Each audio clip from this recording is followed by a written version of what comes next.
are still putting things together, but we got a lot of respect for those players over there. We practiced against them a year or so ago, and seeing them up close and in person, they're a great team. Some of these games is like trap games. You know, that you look at the team schedules.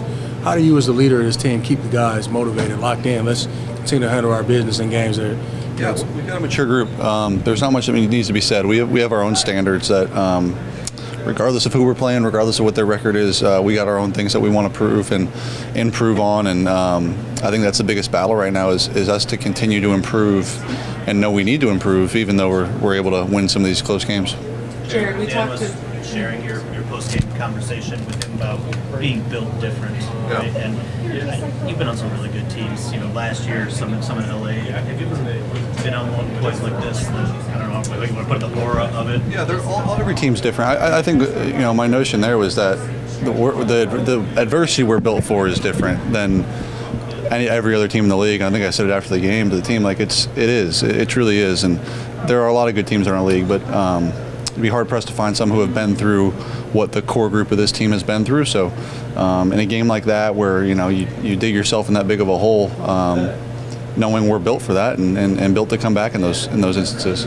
Jared, something we had talked to Scotty about is just getting David more into the passing game and opportunities and things that have led to that this year. What do you like about having him more available for that? Yeah, he's got great hands. I think both those guys can do that. We throw it to Gibbs and him, and I thought the screen he caught the other day was a great play. But early on in the year, we were able to hit him on a couple checkdowns, and he was able to make some plays happen. So anytime we get the ball in either of those two guys' hands, but certainly in David's, it's a good thing. Is there a point, even when the interceptions started to fall, obviously they were tipped and there were things that happened, but when a team like this, you can recognize that there's nothing that's really going to stop you guys other than yourselves, with all due respect to other opponents? Is that kind of the feeling you had even on Sunday? Yeah, I think so. And that's a really good team, Houston is. But, I think we dug ourselves in about as big a hole as you can dig it and still have a chance to come back. And we knew when it was a 10-point game or whatever it was, 13-point game, we had a chance. We knew that. We knew it was a two-score game, and felt good. We never really wavered, and I never wavered. I never lost confidence. Felt like I was seeing it well, but things didn't go our way for some of the day, and then that fourth quarter, we kind of figured things out. Anything you learned about yourself that you can grow from that performance? Those ones are hard. Those ones make you a better quarterback. And I think back to the Chicago game last year, when things kind of aren't going your way, and finding a way to win in the fourth quarter. And I feel like I became a better player through that, and mentally tougher and the whole thing. Yeah. In that regard, once you've won the game, is that almost helpful to have won it that way for a team?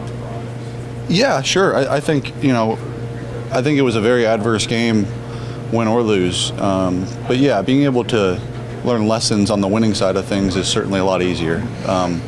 But yeah, I think either way, there's a million things that we can improve on, that I can improve on, that we're going to have to improve on if we want to continue on the trend we're in. It seems that you guys can do that on the fly. I don't know about that. We got a lot of work to do, and today it started. I thought we worked really hard today, and we're intentional, and our walkthrough was great. And we are very intentional about not being fooled by being 8-1, and knowing that we've got a ton of things to improve on, and like I said, we have to. I know you're appreciative of the chance, the Jared Goff chance in the game. Yesterday there was a serious situation at the Pistons game with Tim Hardaway Jr. Chance broke out again. And just like, what are your thoughts on those things breaking out at times like that? I've got no idea what you're talking about. I'm sorry. This is a more so random question for me, but what relationship have you been able to build up with Davis Warren over at Michigan, and how have you helped mentor him? Davis is awesome. I met him years ago. I might have been in high school. He was young at the late 11. Then I met him again when he was in high school, going through his stuff he went through in high school. And then I was out throwing with him years ago. We threw with the same trainer. And I was like, that kid's good. Who's that? And they're like, actually, he missed a year because of the leukemia, and now he's got to go to the prep school. And I'm like, shoot, man, whoever gets him is lucky to have him. And it's fun. I've texted back and forth with him. It's fun that we're both in the same state now, representing the teams we do. And I'm rooting for him. He's a good kid, and I root for him.